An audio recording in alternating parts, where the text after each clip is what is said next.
से बड़ा हमारा देश है और हम लोग का लक्ष्य है किसी प्रकार से हमारा देश विश्व गुरु बने। विश्व गुरु बनने के लिए आवश्यकता है कि भारत में आपसी मोहब्बत और आपसी भाईचारा कायम रहे, ताकि सभी भारतवासी मिल करके केवल और केवल विकास की बात करें। जो भी इस प्रकार के मुद्दे हैं, जो भी हमारे सनातनियों के संतानों की जो भी आस्था के केंद्र है, जिसको बहुत दिनों से एक विवाद के रूप में कांग्रेस ने उसको दबा के रखा और उसकी पूरी राजनीति की कांग्रेस ने।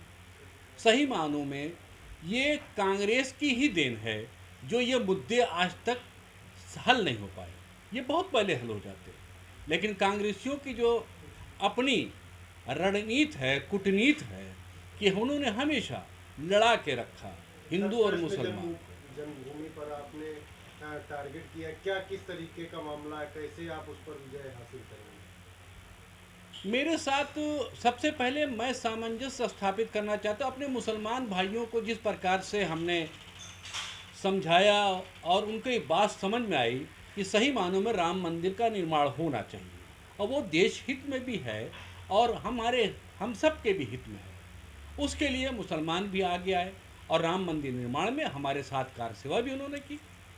हिंदू मजहब को आप अपने पूर्वजों का नाम देते हैं, राम को आप अपने पूर्वजों का नाम देते हैं। सर क्या मतलब, इसका मतलब क्या निकाला जाए? दरअसल हिंदू कोई धर्म नहीं है, धर्म तो सनातन है और सनातन धर्म जो है वो उसी से, क्योंकि भारत में जितने लोग भी आए, जो मुस्लिम व्यापारी आए, वो यहाँ पर व्यापार करने की नीयत से आए और कुछ लोग यहाँ के धन दौलत को लूटने के लिए के मकसद से आए।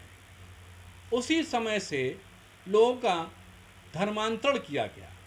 सर ये बताइए, नसीरुद्दीन साहब फिल्म एक्टर हैं, मुनव्वर राना साहब कवि हैं, बहुत ही चर्चित कवि।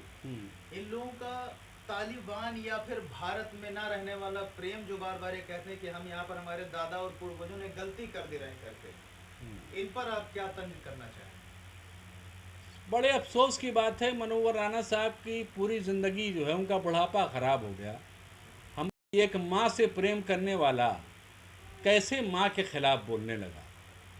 जो आदमी कहता था कि मैं घर में सबसे छोटा था, मेरे हिस्से में मेरी माँ आई, और आज वही व्यक्ति ज़मीन और जायदाद के लिए पूरी लड़ाई और पूरा दंगा फसाद कर रहा है। जो माँ का अगर प्रेम करने वाला व्यक्ति धरती माँ से प्रेम ना करे, धरती माता से प्रेम ना करे, इसका मतलब वो टोटल पाखंड था, उसके अलावा कुछ नहीं था।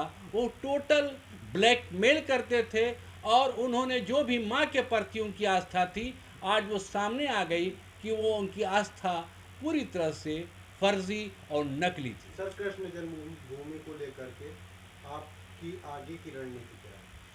मेरी रणनीति है कि हम अब बहुत जल्दी जो है अब बैठक करने वाले हैं, मुस्लिम कार्य सेवक मंच के जितने भी जिला के पदाधिकारी हैं उनको बुलाना है और इस बारे में एक रणनीति बनाना है, ताकि एक समन्वय बना करके हम मथुरा जाएं और मथुरा में एक अलख जलाएं, जिस प्रकार से अयोध्या में जलाई गई थी। एक अलख, एक नई बात। सर कैसे अलग, मतलब वहाँ भी वही काम होगा जो बाबरी विध्वंस हुआ वहाँ पर, वैसे वहाँ भी होगा, ये मतलब इसका अलग? बिल्कुल नहीं, बाबरी विध्वंस वाली बात नहीं है। इस बार बड़े प्यार से सारी बातें होंगी। अब की झगड़ा नहीं होगा, अब की दंगे नहीं होंगे, अब की वो फसाद नहीं होंगे जिस तरह से लोग पहले मारे गए। अब की लोग दंगे में मारे नहीं जाएंगे और मुझे उम्मीद है। सर वहाँ दंगा किस बात को लेकर? वहाँ पर तो दंगा है नहीं, फिर आप किस लिए वहाँ पर जा रहे हैं? आंदोलन किस बात का होगा? आंदोलन इस बात का होगा कि वहाँ पर जो स्थान पर श्री कृष्ण जन्मभूमि है, उस स्थान को मुक्त कराने के लिए एक आंदोलन किया जाएगा शांतिपूर्वक ढंग से। मुक्त का अभिप्राय आपका, यानी फिर वही जगह पर बाबरी भी है ना, तो उसका अभिप्राय आप क्या हम लोग निकालें? उसका अभिप्राय यही है कि वहाँ से नफरत को ख़त्म करना है और फिर से वहाँ से श्री कृष्ण जी जो कि प्रेम के प्रतीक हैं, फिर से उनको वहाँ पर एक जिस प्रकार से श्री राम लला को यहाँ पर स्थापित किया गया, फिर उनको भी वहाँ पर स्थापित किया जाएगा, ताकि पूरे शहर, पूरे देश में प्रेम की बंसी बजे और हम लोग प्रेम। धाराओं से कोई कार्य सेवक जुड़ना चाहता है तो किस प्रकार से आपसे जुड़े? वो बिल्कुल खुले मन से जुड़े। सबसे पहले वो देश से खुल करके जुड़े, देश के प्रति उसकी वफादारी होनी चाहिए, और जब देश के प्रति और देश की मातृभूमि के प्रति वफादारी होगी तो उस खुले लोग से हमारे साथ जुड़ सकता है। लेकिन पाखंड वाले लोग हमसे एकदम दूर रहें, इसका आपके माध्यम से मैं कहना चाहता हूँ। आपके मस्जिदों में कई बार आप मस्जिद गए नमाज पढ़ने के लिए, वहाँ पर आपके ऊपर काली भी पोत दी गई। मुसलमान जो समुदाय के लोग रहे, वो मुस्लिम समुदाय के लोगों ने आपके ऊपर तरह तरह के जो है हमले करने के प्रयास किए, तो क्यों आप इसका मुस्लिम समुदाय के दुश्मन बने हुए हैं? मैं देखिए, हर समाज में दो प्रकार के लोग होते हैं, एक अच्छे और बुरे। मैं अल्लाह के इस्लाम को मानता हूँ, मैं मुल्ला के इस्लाम को नहीं मानता हूँ।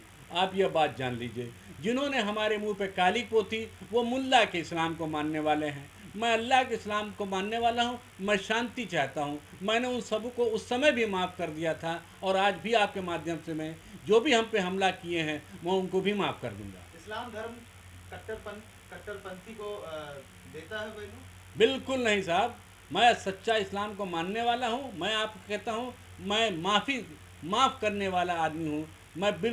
मैंने तो सीखा है अपने सनातन भाइयों से, जो कि पेड़ की भी पूजा कर लेते हैं।